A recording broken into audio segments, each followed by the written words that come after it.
May 1941. A storm rages in the Atlantic Ocean. A squadron of antiquated biplanes take on the most powerful warship the world has ever seen. Bismarck. It seemed almost incredible to me to watch these ancient-looking planes flying against this fire-spitting mountain. At stake, the future of Europe. If Bismarck succeeds in her mission, the convoy system will collapse and Britain will surrender. It really is the pivot point of the Second World War.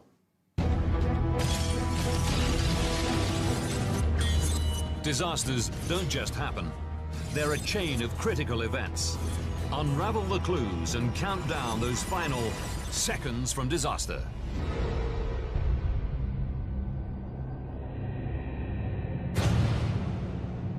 The North Atlantic, May the 24th, 1941.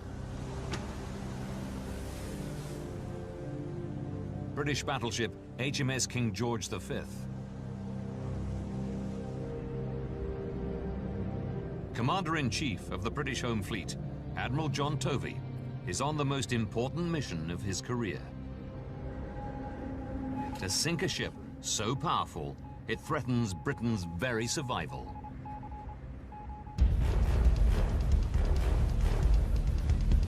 Bismarck, the flagship of the German Navy.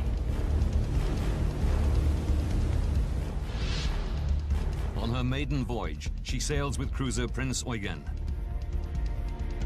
Tovey sends a fleet to cut them off.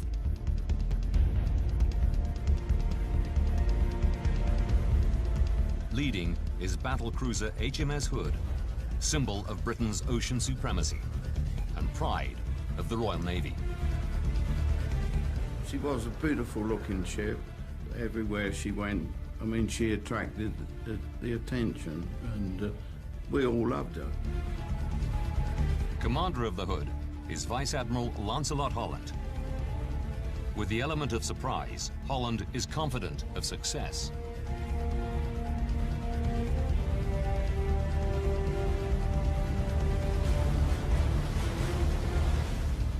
Bismarck and Prince Eugen are 30 kilometers north of the Hood.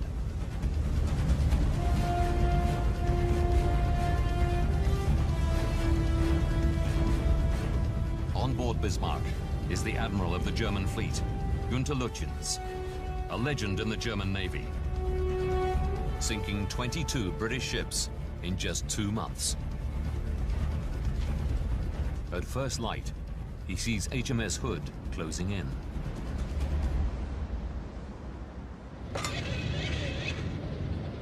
Zwei schwere Kreuzer halten weiter Fühlung.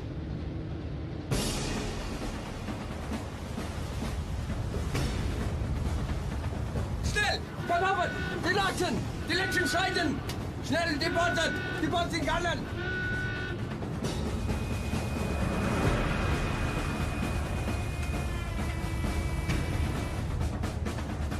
The Hood opens fire.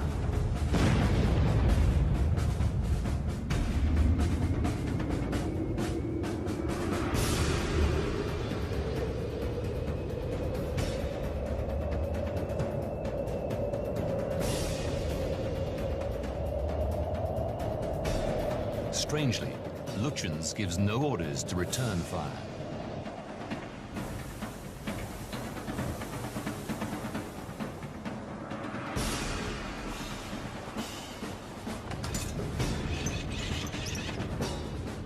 It's the captain, Ernst Lindemann, who takes control.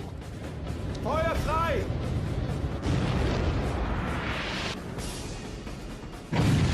Shells rain down in the Denmark Strait.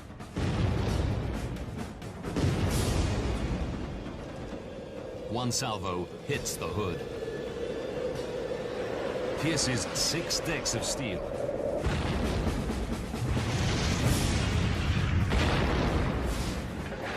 And explodes in the ship's magazine, detonating 300 tons of ammunition.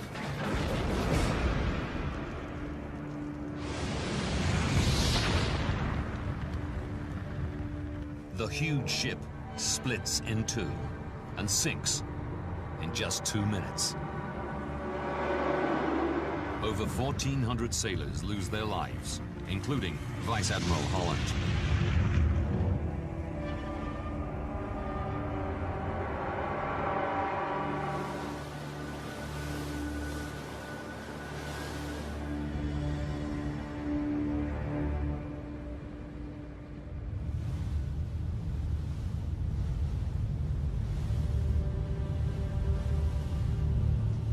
Bismarck sails on.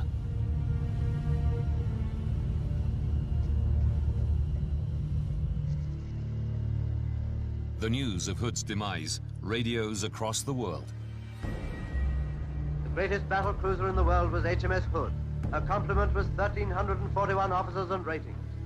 All our sympathy goes out to the relatives of those gallant men who lost their lives when a shell from the new German battleship Bismarck exploded a magazine.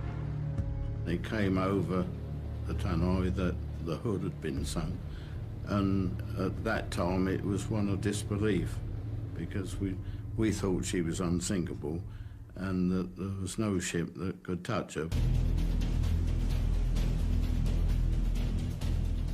It's a matter of national importance. Bismarck must be sunk. Admiral Tovey calls on every available ship in the Royal Navy. British sailors face a daunting task.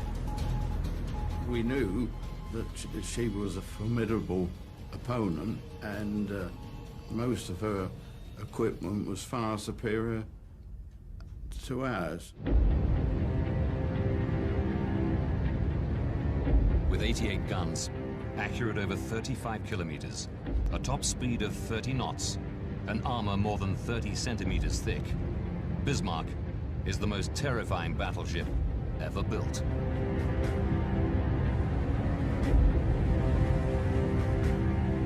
Her mission: to starve Britain into submission.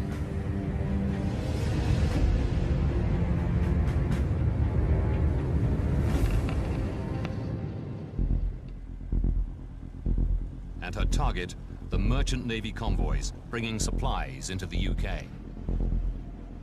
They were bringing over not only oil, but food, tanks and planes from America to help us, because we, at that particular time, were on our own.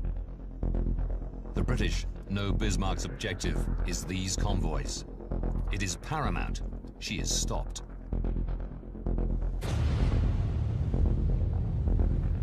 On board Bismarck, morale is high.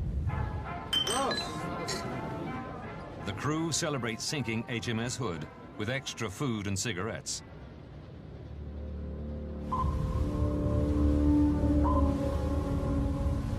They head south into the Atlantic. Admiral Tovey's fleet follow. 2 ships have Bismarck within radar range. It's their job to track her through the night.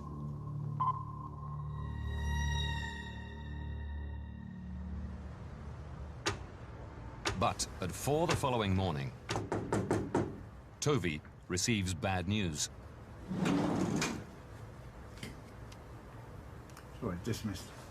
The British cruiser HMS Suffolk has lost Bismarck from its radar screens. The German battleship is now at large somewhere in the Atlantic Ocean. We was on our way to intercept when we heard that they'd lost contact with her. She just slipped through the cordon and was free. Spotter planes are launched, and battleships scour the ocean. But they find nothing.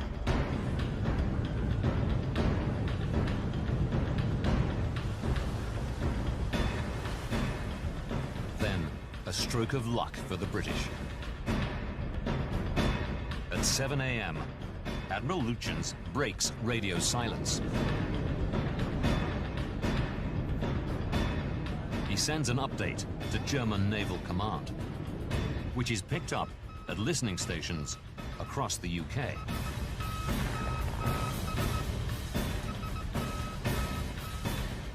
Tovey has Lütjen's back on the map.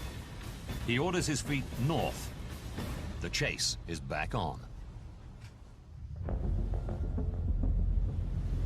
But Bismarck is sailing south towards occupied France.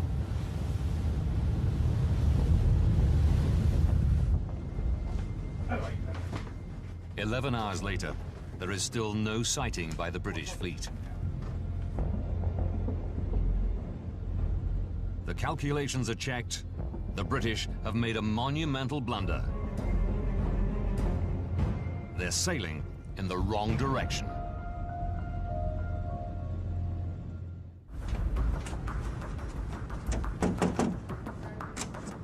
It's a tense few hours for Tovey as his ship turns round and heads south in search of Bismarck. The Atlantic is a very lonely, big place, and it would take a hell of a lot of patrolling, to find her again. May the 26th.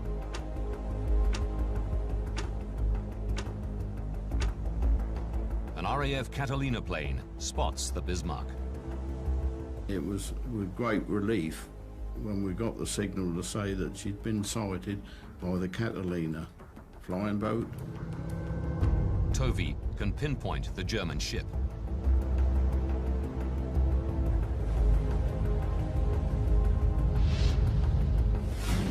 She is 18 hours from French waters and Luftwaffe support. He'll never catch her in time.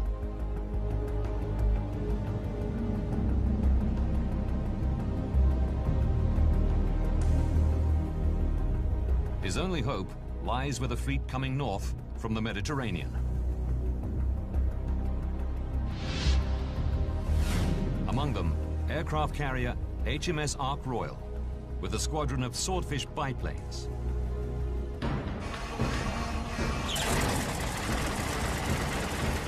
With Bismarck just 14 hours from safety, Tovey orders an attack.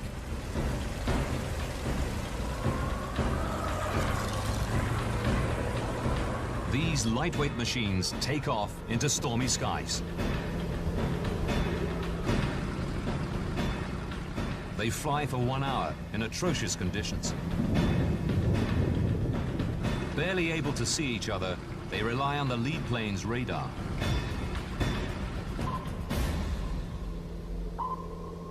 There's a ship ahead.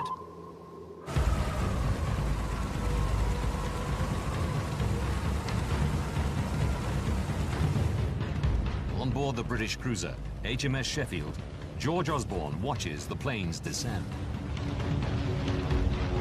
All of a sudden I looked up and I said to my pal, I said, they're going to attack us.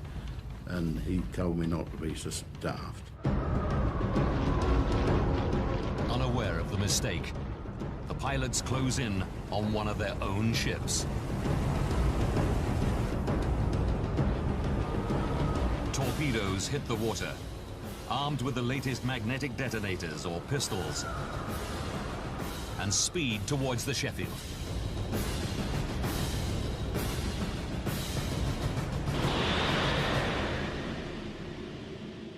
Fortunately for us, the ones that hit had 40 pistols, which meant that the warhead couldn't explode. Bismarck is now 4 hours closer to French waters. Tovey learns of the botched mission.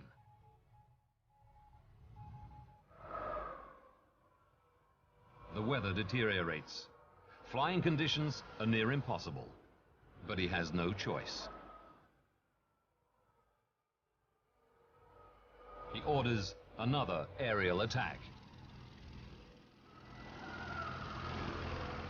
Crews struggle to arm and fuel the Swordfish on a pitching deck.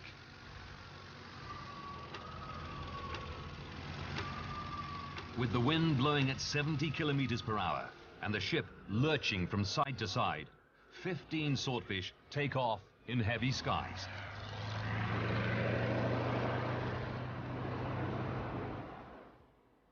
Bismarck is 10 hours from air support. All Toby can do is wait.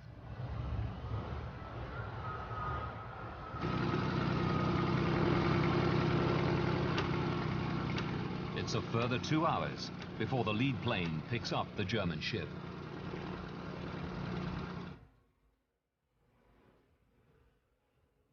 On board Bismarck, a gunnery officer, Lieutenant von Mühlenheim-Rechberg, hears the Swordfish approach. It seemed almost incredible to me to watch these ancient-looking and obsolete planes almost hanging or standing in the air, flying against this fire-spitting mountain. Ken Patterson is one of the pilots that day. We'd started our dive down to 90 feet, dropped the fish, turned hard downwind.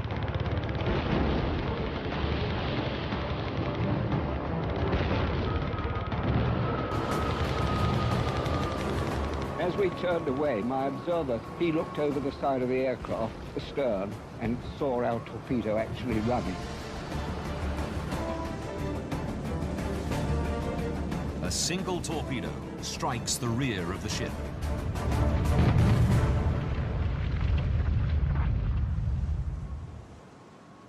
The steering mechanism stops responding. On my action station, there was a rudder indicator, and I looked there and looked, and I saw the rudder jam at port 10 and never move again. Bismarck is effectively dead in the water.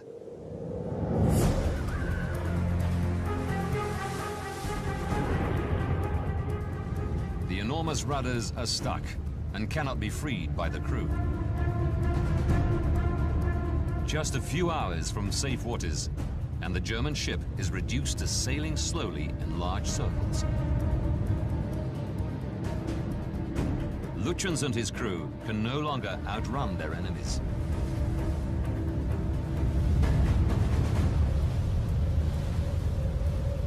As the reality of their situation sinks in, the mood on board becomes desperate.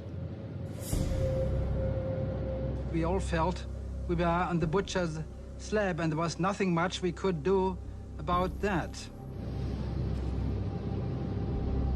Das deutsche Volk ist bei euch. Und wir werden schießen, bis die Rohre glühen und bis das letzte Geschoss die Rohre verlassen hat. Für uns Soldaten heißt es jetzt, siegen oder sterben. The crew fear they cannot survive.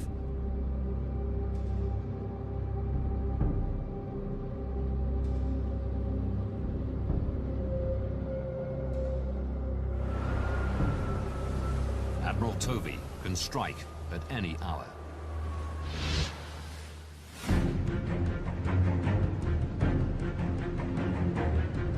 To reduce the risk of friendly fire, he waits until morning.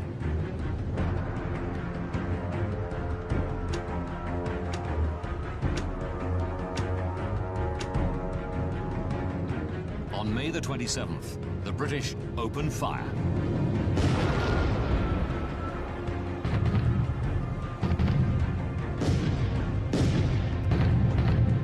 George Bell watches the battle unfold from HMS Dorsetshire. We opened fire at extreme range, something like about 16 miles.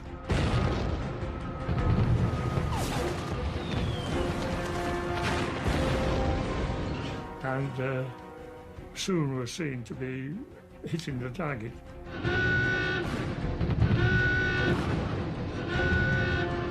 Within minutes, a hit destroys the command bridge, and with it, Admiral Lutyens.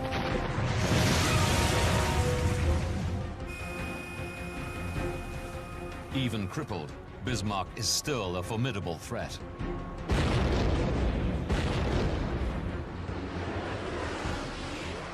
We heard the shells go over. She hadn't got the range of us, fortunately. The British ships close in. We fired 250 18 shells in that, something like probably about an hour. It closed our range from 16 miles to 2,000 yards. Despite 90 minutes of intensive bombardment, the German ship isn't sinking.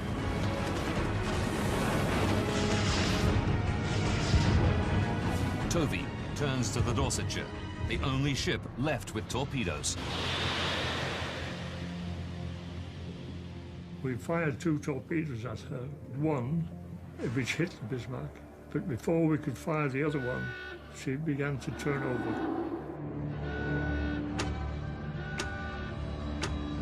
The Bismarck lists hard to port and capsizes.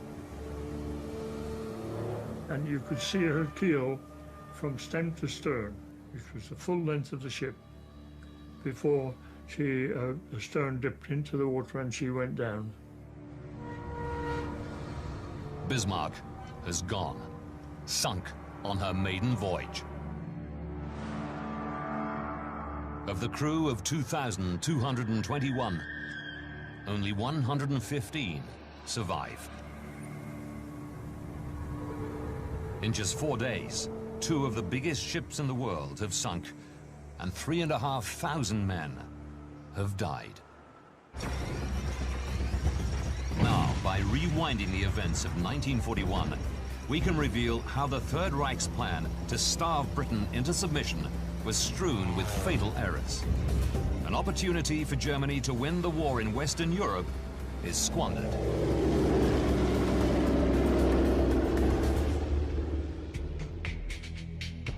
"70 years on, naval historian Andrew Lambert will uncover how the series of miscalculations by Germany seals the fate of Bismarck.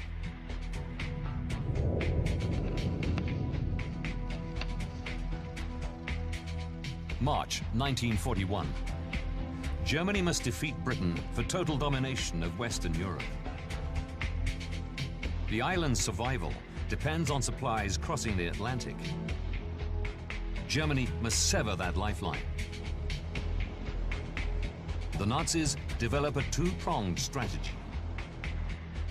Erich Raeder, the commander of the German Navy, worked out a plan in which the submarines would force the British to use the convoy system. U-boats would force the ships to travel as a pack. Then, fast, powerful German battleships would ambush and sink these convoys. So the British would be caught on the horns of a dilemma. The convoy system itself was the target. If the British stopped convoying, they would lose the war. Germany has refined this plan since the outbreak of the war. In 20 months, they have successfully sunk 6 million tons of shipping. Now their top battleship is ready to wreak havoc in the Atlantic. This mission is called Operation Rhine. The original plan for Operation Rhine was to get out all of the available German heavy surface ships. The Bismarck, Prinz Eugen, the Scharnhorst and Eisenhower, the Admiral Hipper, and possibly the Admiral Scheer as well. But before Operation Rhine is launched, there's a major setback. Most of the German battleships have been incapacitated. Unfortunately for them, the Scharnhorst and Eisenhower, their other 2 fast battleships, had come back from a convoy attack in the Atlantic, and they'd been bombed and damaged at Brest in France and were not operational at this time. So instead of a surge of half a dozen powerful ships, the Germans end up sending out 2. For Lambert, this decision is the first in a series of miscalculations. Having planned for a big operation, the Germans may have been wiser, with the benefit of hindsight, to have waited until they could have sent more ships out. But German confidence in their strategy overrules any sense of caution. This year alone, they've sunk 22 Allied ships. They get impatient. They think total victory is at hand. Once in the Atlantic, Bismarck and Prinz Eugen will hide in the vast ocean and sink the convoys by stealth. But first, they must navigate undetected around Britain. Again, they believe they have little reason for concern. The Germans had sent more than half a dozen missions into the Atlantic since 1939. Not one of them had been intercepted.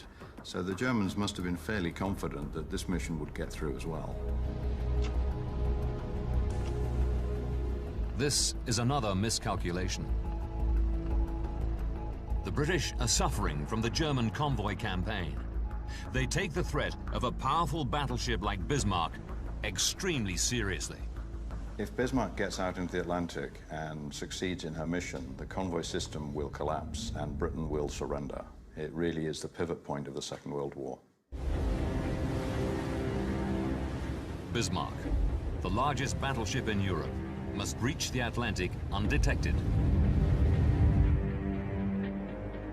But Andrew Lambert believes that Germany fundamentally underestimated the British spy network. Because they occupied many countries, Denmark, Norway, France, Holland, Belgium, there were many people in those countries who were only too happy to pass intelligence to the British. It takes just 48 hours for news to reach the British.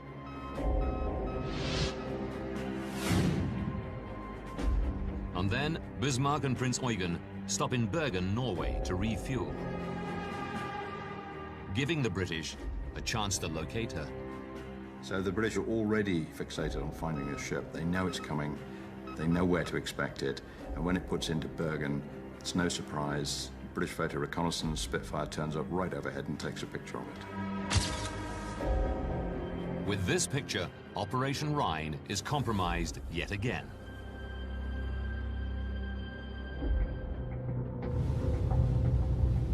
Unaware his movements are known, Admiral Lütjens focuses on secretly slipping into the Atlantic. The weather takes a turn for the worse. It's the cover Lütjens has been waiting for. He sets sail before Bismarck's tanks are full, gambling that he'll be able to refuel later. I think it was a very good tactical choice. Getting into the Atlantic was the important thing. He had tankers in the Atlantic to refuel from. Those last few hundred tons of oil fuel were far less important than getting through the Denmark Strait without being intercepted. But Lütjens doesn't know his cover is already blown. He's sailing towards an ambush set by HMS Hood. It was now possible to put in place a plan that would secure an intercept on either side of Iceland. The interception of Bismarck as she tried to get into the Atlantic is exactly what the British planned. This puts Lütjens in a difficult position. He's under direct orders to avoid engagement with the Royal Navy. It's the convoys they're after, not a sea battle.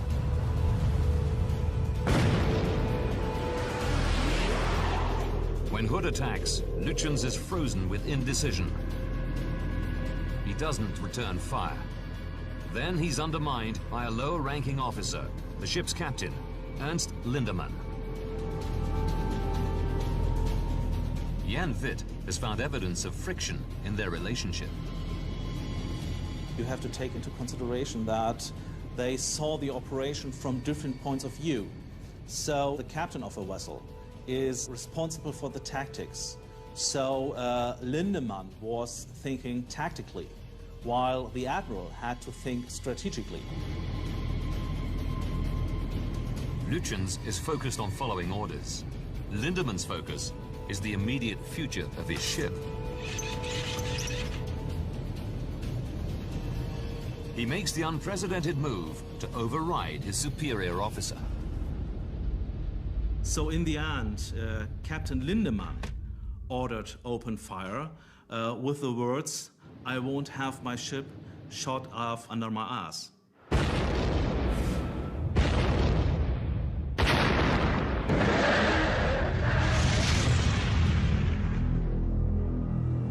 The Hood is sunk. But while Germany celebrates, Lütjens is thinking further ahead. He takes no satisfaction in the triumph. What's interesting is that Lütjens, far from being elated by his success, seems to have been depressed and demoralized by it, because he realized that having sunk the Pride of the Royal Navy, it was fairly likely that the British would keep coming until they'd finished. Lutyens is aware the British will do their utmost to avenge the Hood. The destruction of the Hood is a morale catastrophe for the British, but it's not a disaster that leads to downheartedness. It leads to an instant desire for overwhelming revenge. To make matters worse, Bismarck has been damaged in the battle. A shell from the Prince of Wales had hit her bow. She was leaking oil, and also her speed has been reduced. The leaking oil fuel slows the Bismarck, neutralizing one of its great advantages, speed. Lutyens' gamble to leave before refueling is backfiring. Now he must roll the dice once more. He had to make up or come up with a decision whether to break off this operation or to go ahead. At this critical moment, the strain between the senior officers shows again. There was an argument between the captain of the Bismarck, Lindemann, and Admiral Lutyens about the question whether to go ahead or return to Norway. Lindemann wants to return to Norway. His priority is his ship. Lutyens is thinking of the greater mission.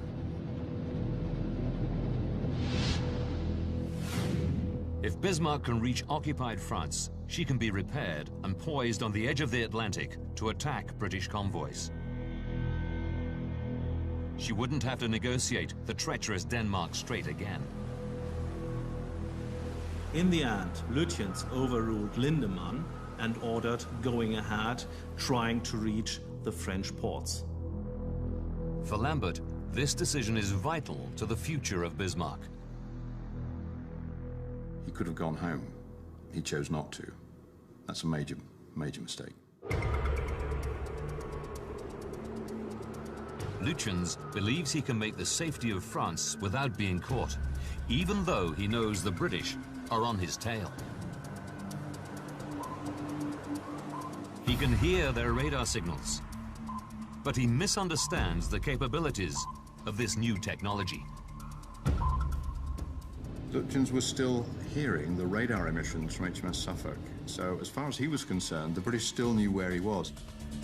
What Lutyens doesn't understand is that the radar signals he can hear never make it back to the British, because their ships are too far apart.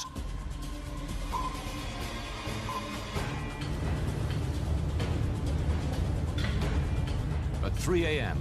on May the 25th, British ships lose radar contact. It's Lutyens' chance to get to France safely. But then he makes a critical error. He decides to send this enormous, rather rambling Wagnerian signal back to Berlin, and it gives the British a perfect opportunity to reconnect. Ironically, even though he has escaped, Lutyens is contacting Germany to voice his concerns about their dire situation. He's not euphoric, he's not bombastic, he's not triumphant. He's depressed. The British are still out there. They're going to get me. They're going to track me down and sink me. When Lutyens makes this call, he's over an hour ahead of the British fleet. He was free and clear. If he'd not sent that signal, the British would have had a hard time finding him. Lutyens' mistake is grave, but then the British make an even worse one. They make a basic error in showing the course of the ship, and they show her heading north when she's heading south. Tovey is left with only one option: to challenge the mightiest, most advanced ship on the ocean. He turns to a collection of aging biplanes on HMS Ark Royal, the Swordfish.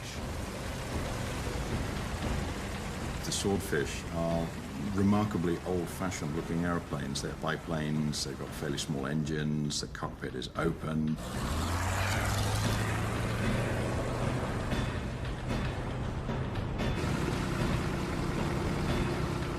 But this vast difference in technology between ship and plane becomes Britain's trump card. Bismarck's mighty anti-aircraft guns are too advanced for these antiquated planes. The German gunnery officer reported that their anti-aircraft systems couldn't be put on such a slow setting as the Swordfish. They were expecting planes to fly at 150 miles an hour, and the Swordfish flew at 80. And so they were always firing too far ahead of the target. So they did very little damage to the Swordfish and shot none down. All torpedoes are dropped. They race towards the heavily armored hull of Bismarck. But even the most powerful ship in the ocean has an Achilles heel. You have to understand that the rudder and the propellers are the weak point of every ship. There is virtually no possibility to protect it by armor or something like that. Bismarck's only option is to try to outmaneuver the torpedoes. Captain Lindemann orders a sharp turn to port. His plan, to dodge the approaching torpedo. But instead, he exposes the vulnerable steering mechanism. When the torpedo hit, the Bismarck was maneuvering, so it was simply bad luck that one of these torpedoes hit there. Bismarck's rudders turn to port. The fatal torpedo strikes. It detonates behind the steering gear room. Damage to this section jams the rudders. The force of the explosion sends a shockwave along the length of the ship. Bismarck is now unmaneuverable. The torpedo hit in the Swordfish strike stops the Bismarck and sets up the final battle in which he'll be destroyed. It is the turning point of the whole chase. There isn't any more mistakes that can be made. They're going to be sunk. It's just a question of how long it takes. On the morning of May the 27th, Bismarck's fate is sealed.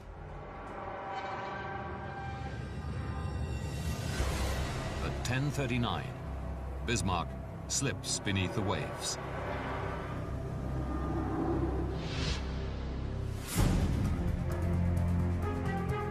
Her first mission lasted little more than a week. She sank Britain's biggest battlecruiser and outmaneuvered enemy radar. But the world's most advanced ship is ultimately defeated by slow-moving and outdated aircraft. The operation was strewn with bad luck and fatal decisions. But Andrew Lambert believes that the greatest error was not made at sea. The mission was doomed before Bismarck left port, and the blame goes right to the top.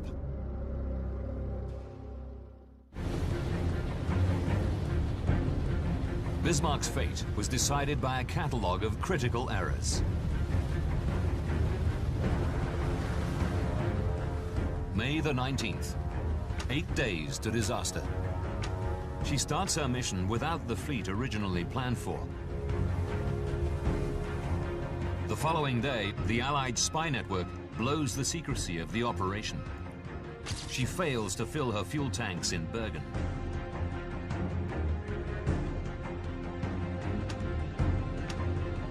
Three days to disaster. Lütjens decides to head for France rather than return home. And then radios Berlin, disclosing his position to the British. 13 hours to disaster. A fatal maneuver during the Swordfish attack results in her steering being disabled.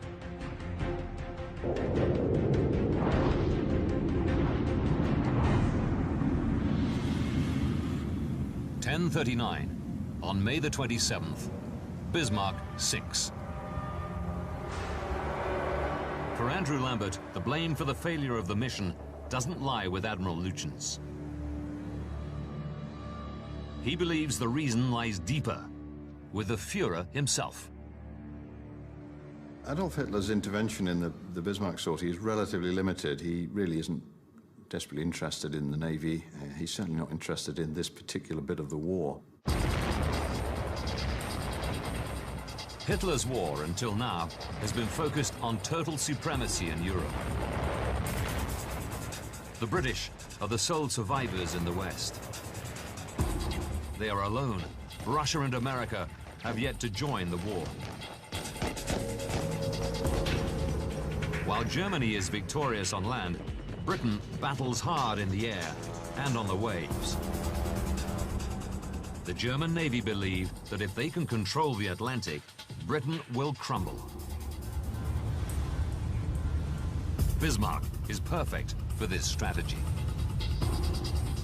The battleship Bismarck was the first full-scale battleship Germany had built since the First World War, so it's quite clearly a very important statement about the country and its identity. It was a symbol of Nazi Germany.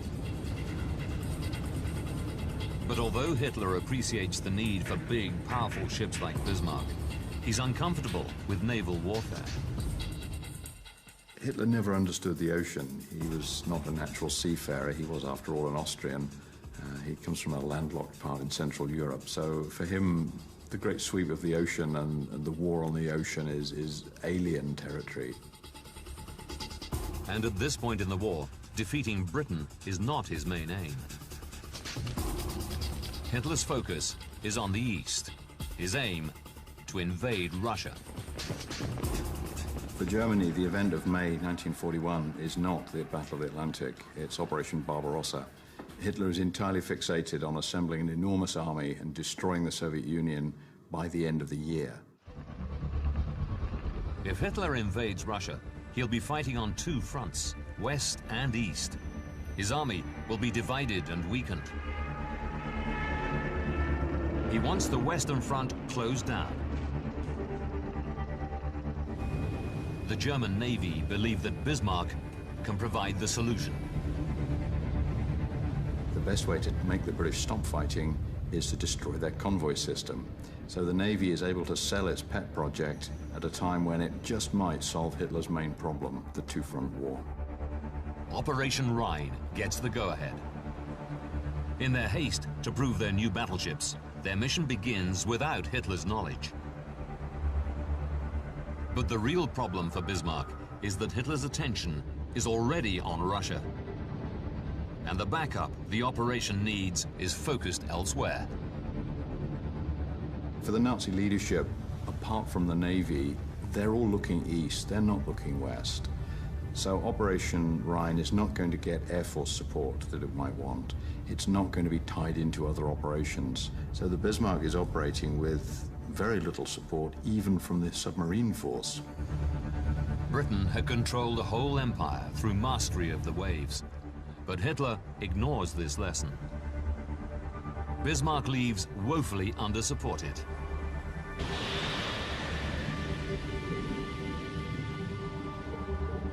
Eight days later, she is gone.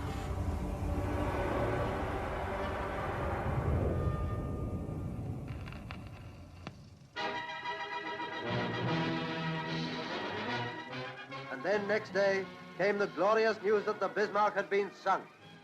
From the moment Churchill announced the sinking of the Bismarck in the House of Commons, there was an enormous sense of relief. This is the darkest moment in Britain's Second World War, and the successful destruction of the Bismarck is absolutely critical to overall Allied victory.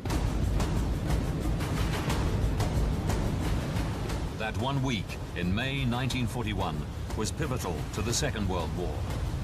If Bismarck had succeeded and Britain surrendered, there would have been no bridgehead for the Anglo-American liberation of Europe. When Bismarck sank, the Germans lost their opportunity to beat Britain and ultimately win the war.